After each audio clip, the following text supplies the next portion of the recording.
De 1963 a 1976, la Argentina vivió un periodo de gran inestabilidad política y económica. A pesar de todo, se produjeron hechos importantes en materia de combustibles, como la anulación de los contratos con las empresas extranjeras durante el gobierno de Arturo Illia y la promulgación de la ley de hidrocarburos durante la dictadura de Onganía. Pero en 1973, una gran crisis sacudió al mundo, la crisis del petróleo. A partir de ese momento, nada fue igual. Mientras los países árabes negaban su petróleo a los Estados Unidos y a la Europa capitalista, Latinoamérica ardía en llamas. ¿Cómo repercutieron estos hechos en la industria local? De esto trata el programa de hoy.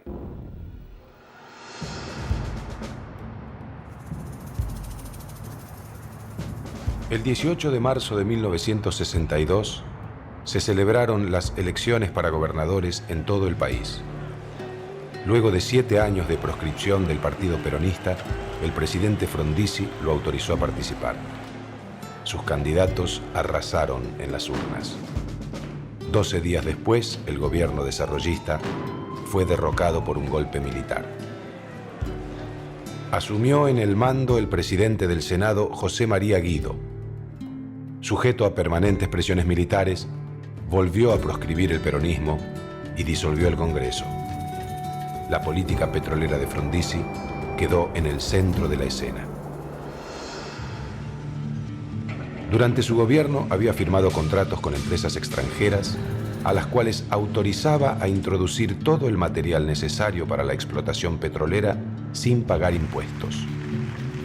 La carga impositiva sería pagada por YPF y el reintegro por inversiones y las ganancias de las empresas podían ser giradas al exterior con absoluta libertad. El objetivo de esta estrategia era lograr el autoabastecimiento, pero contradecía todo lo sostenido por el mismo Frondizi en su libro de 1954, Petróleo y Política, donde denunciaba los negocios de las empresas petroleras en la Argentina y proponía el monopolio de YPF sobre el sector.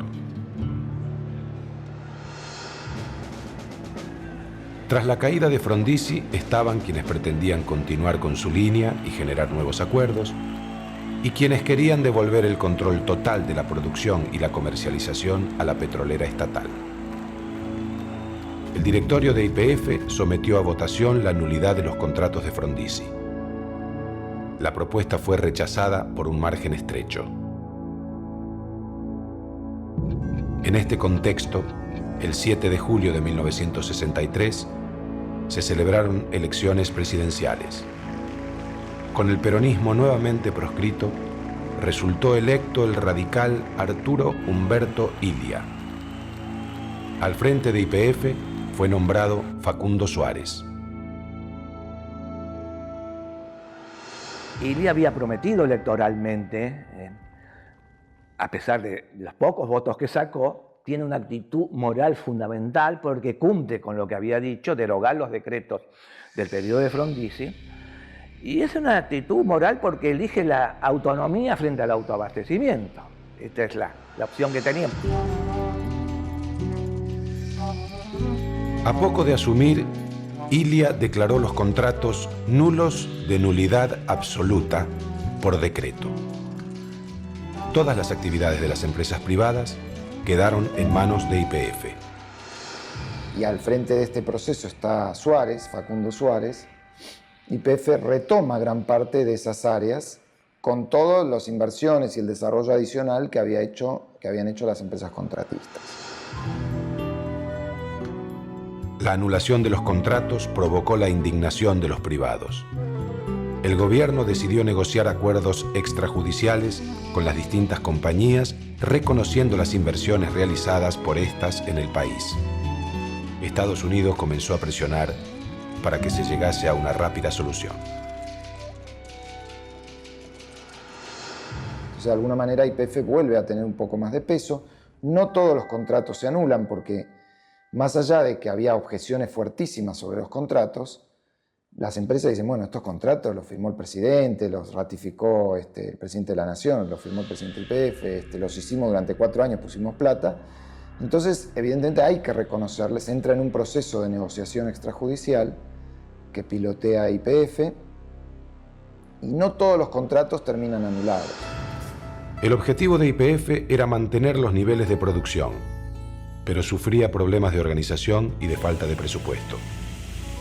Otras empresas estatales le debían enormes cantidades de dinero y esto limitaba los recursos disponibles para realizar inversiones. En estas condiciones, YPF no podía garantizar el autoabastecimiento. Durante el gobierno de Ilia, la actividad petrolífera decayó dramáticamente. De 1.615 pozos perforados en 1961, se pasó a 503 en 1964. La producción se estancó en 15 millones de metros cúbicos anuales. En solo 2 años, las importaciones de petróleo y sus derivados se triplicaron.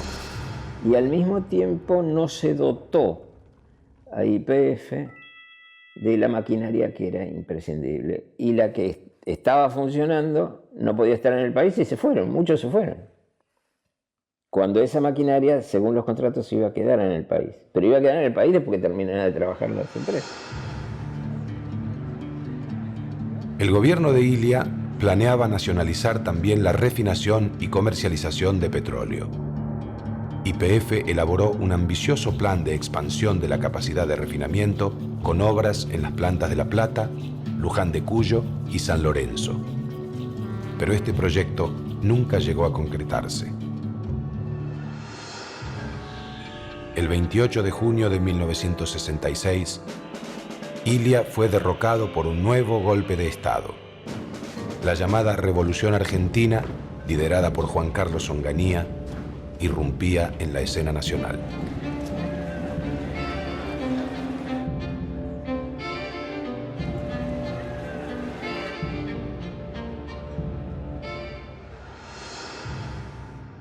Tengo aquí coñac y nafta.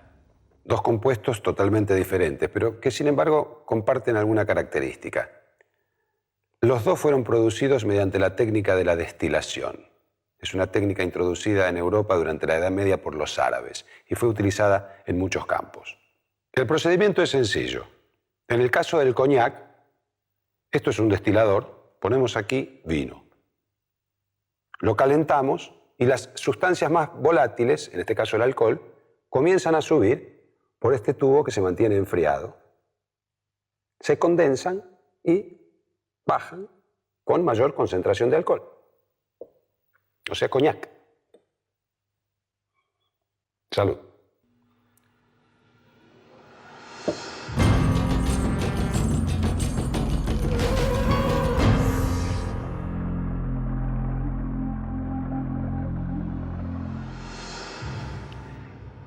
En el caso del petróleo, la destilación se utiliza para separar sus derivados.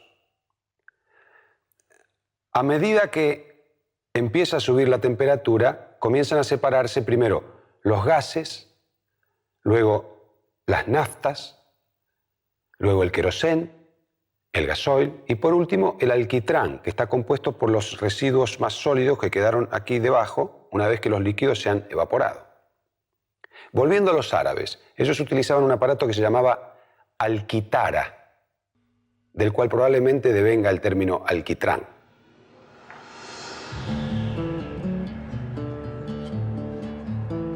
El gobierno de facto de Juan Carlos Onganía sancionó una nueva ley de hidrocarburos el 23 de junio de 1967 que ratificaba el dominio del Estado Nacional sobre los yacimientos, aunque con pago de regalías a las provincias. También posibilitaba concesiones para el sector privado en exploración y explotación. Sin ser decididamente privatista, la ley era flexible como para permitir políticas petroleras de distinto signo. Onganía, de nuevo, en esta cosa de vaivenes, vuelve hacia una cosa más pro-privada. Era tan acendrado el pensamiento nacional, de algún modo a YPF no la podían detener, parar, la podían detener en el sentido de que creciera su producción mucho más para darnos autoabastecimiento desde YPF, que era el autoabastecimiento que había que lograr. Era tal fuerte el pensamiento que incluso una ley de hidrocarburos hecho por Kirby Acena, un representante del TEC y de las finanzas norteamericanas en Argentina, hizo una ley que había lugar para una empresa estatal como YPF. En este nuevo marco legal se iniciaron las tareas de exploración. La empresa Union Oil realizó el primer pozo offshore en la bahía de San Borombón. También se hicieron perforaciones frente a la costa patagónica. Ninguna de estas iniciativas dio grandes resultados. Dos importantes contratos de la era Frondizi fueron renegociados y las compañías continuaron trabajando en el país. Durante el gobierno de Onganía floreció otro importante factor en la escena petrolera: las empresas privadas locales, como Pérez Companc y Bridas. Pérez Companc obtuvo un contrato para exploración y desarrollo del área Entre Lomas, en Neuquén. Bridas también se convirtió en contratista de YPF. Perforó pozos en Tierra del Fuego y Santa Cruz y, en asociación con Amoco, desarrolló actividades en la provincia de Neuquén. Ya había empresas argentinas que estaban trabajando en chiquito y empezaron a crecer. Pérez Companc, por ejemplo, que era una naviera Pérez Companc. Y empezaron a crecer, y como ellos, muchos. Yo creo que la empresa Pérez Companc en la historia argentina, en la historia petrolera argentina, es la empresa más corruptora que hemos tenido, o que ellos han creado, más que hemos tenido. Bueno, este es el fenómeno de estas empresas disfrazadas de argentinas, porque operan como gerentes o intermediarios de las empresas multinacionales europeas y norteamericanas. Con Onganía en el gobierno, la producción creció notablemente, en gran parte gracias a los contratistas privados. YPF hizo algunos descubrimientos como el de Puesto Hernández en Neuquén. Sin embargo, estos logros exploratorios no fueron suficientes para alcanzar un aumento significativo de la producción, lo que provocó una caída de las reservas. Mientras tanto, la producción de gas aumentó un 29%. Este incremento permitió abastecer la continua ampliación de la red de gas del Estado. A fines de 1970, había el doble de usuarios que cuando Frondizi asumió la presidencia. El 90% estaba concentrado en la capital federal y en la provincia de Buenos Aires. El precio de la nafta sufrió grandes aumentos, pero la mitad correspondía a impuestos que quedaban en manos del gobierno. Esto limitaba los recursos disponibles para YPF y para las demás compañías comercializadoras.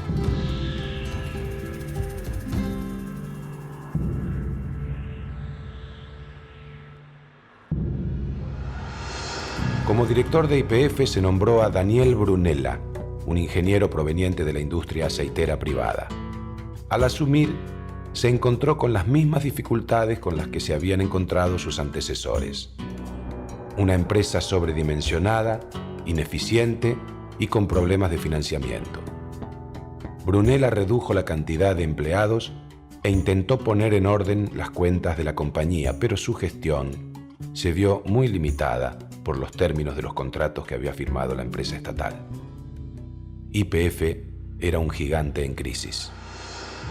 A tal punto que cuando empiezan a aparecer los contratistas, a veces le pasaba que le tenía que vender el petróleo a la Shell y la ESO, que lo refinaban, a un precio más bajo que el que lo había comprado a la Pérez Companc, por ejemplo. O sea, en los 70 le empieza a pasar eso.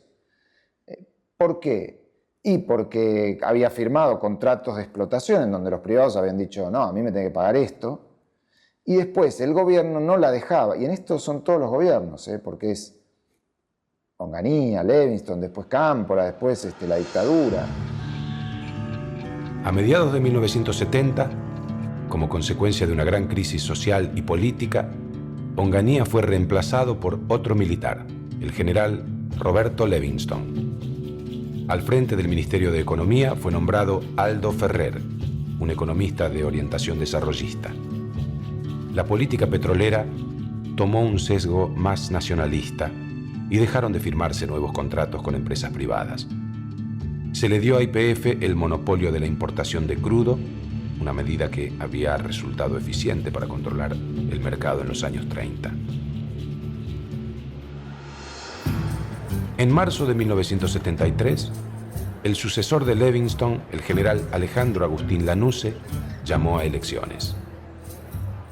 Luego de 17 años de proscripción, un candidato del peronismo fue electo presidente, Héctor Cámpora, quien renunció a menos de 2 meses de haber asumido y llamó nuevamente a elecciones. Finalmente, Juan Domingo Perón regresó al poder, esta vez acompañado por su esposa, María Estela Martínez de Perón, más conocida como Isabel.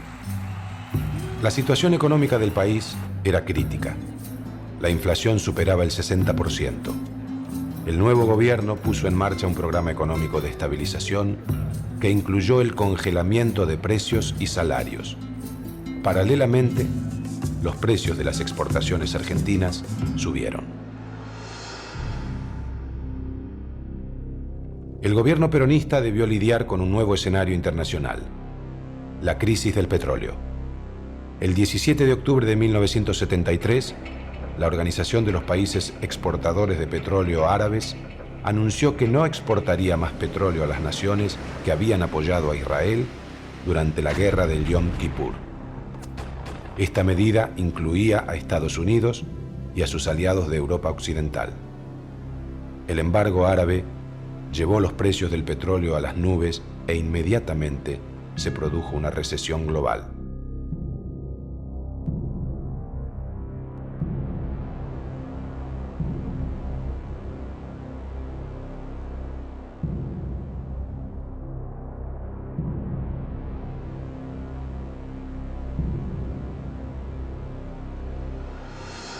En la noche del 17 al 18 de octubre de 1973, en el mundo se da lo que se llama la crisis petrolera.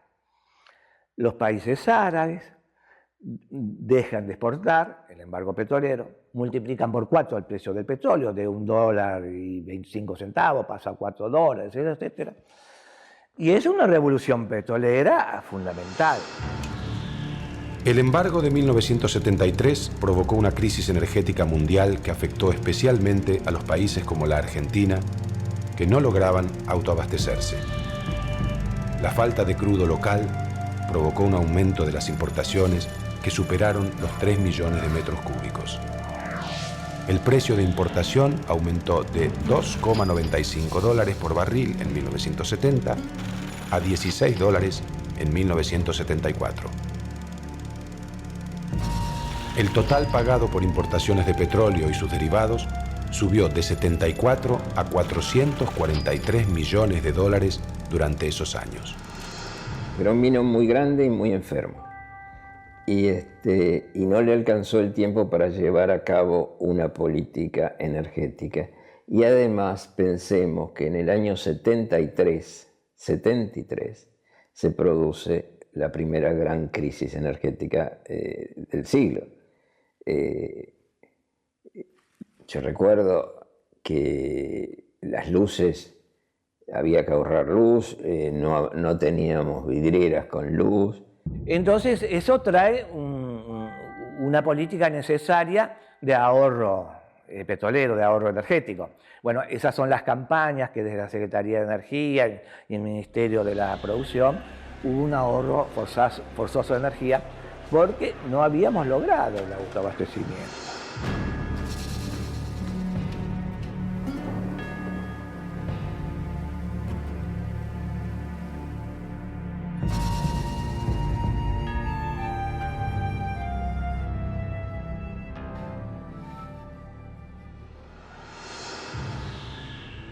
Con la muerte de Perón, en julio de 1974, el poder ejecutivo quedó en manos de su esposa Isabel.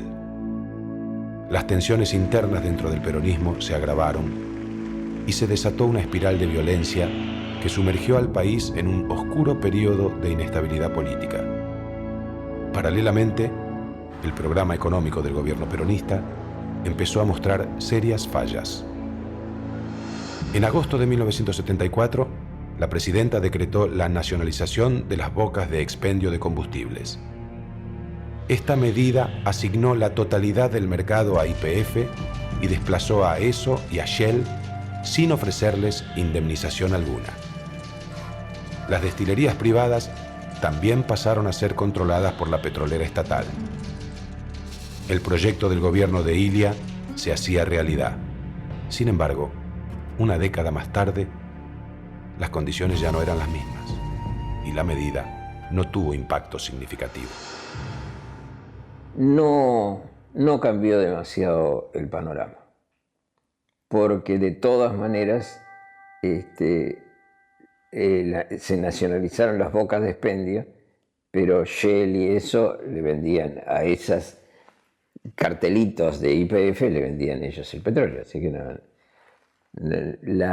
fue un acto más bien demagógico. En 1975, el nuevo ministro de Economía, Celestino Rodrigo, impulsó una fuerte política de ajuste. Se devaluó el peso en un 100% y se aumentaron las tarifas públicas. La nafta subió un 200%. El impacto político y económico de este programa, conocido como el Rodrigazo, fue demoledor. La inflación creció casi al 1000% anual y aumentó el desempleo. La crisis no tardó en llegar a YPF. Es un acto de barbaridad económica que produjo lo que produjo. Pero Rodrigo era el único argentino que pertenecía a una empresa internacional de la minería de Río Tinto. Era el único latinoamericano, pertenecía a una empresa británica. Es una etapa desde el punto de vista organizacional para YPF muy mala. Los empleados llegan a niveles altísimos, entra mucha gente, mucha corrupción. El sindicato se consolida y domina las áreas críticas de la empresa. Digamos, no es de ese periodo, pero ese proceso se profundiza. Para 1975, el gobierno de Isabel Perón estaba muy debilitado. Los enfrentamientos entre las organizaciones armadas revolucionarias con la AAA y el ejército recrudecían. La inestabilidad política y económica impactaban directamente en el sector petrolero. La perforación de pozos exploratorios, que había alcanzado un máximo de 157 en 1971, cayó a 84 en 1975. La crisis de YPF se profundizó. A fines de 1975, tenía más de 50.000 empleados, de los cuales solo 2.380 eran profesionales, mientras que 32.609 eran personal de maestranza. El balance de la compañía mostró importantes pérdidas en ese año. En un intento de hallar nuevas reservas y aumentar la producción, YPF decidió desarrollar la exploración del mar argentino y adquirió una plataforma submarina. Esta, sin embargo, nunca llegó a destino. Camino al país, y sin haber sido asegurada, se hundió en el mar, rodeada de sospechas de corrupción. Ese era el contexto cuando, el 24 de marzo de 1976, un nuevo golpe militar, liderado por el general Jorge Rafael Videla, derrocó a Estela Martínez de Perón y tomó el poder. Ese día comenzó uno de los periodos más oscuros de la historia argentina. La historia del petróleo acompañaría los vaivenes políticos. La historia y los avances tecnológicos introducen cambios constantemente en el aprovechamiento de los recursos naturales. Es así como algunos derivados del petróleo han sido utilizados en otros momentos para fines muy distintos de los que se conoce ahora. Es el caso de la nafta, por ejemplo. En 1870, en los Estados Unidos, se utilizaba para combatir los piojos y para quitar las manchas de grasa de la ropa, no como combustible. Este uso doméstico de la nafta ha desaparecido. En la actualidad contamos con productos específicos como piojicidas y quitamanchas. ¿Veremos en un futuro nuevos usos para los derivados del petróleo? Parece poco probable. El desafío actual consiste en buscar productos que lo reemplacen y fuentes de energía alternativas. Quizá en un futuro cercano, la era del petróleo llegue a su fin. Nos vemos en la próxima.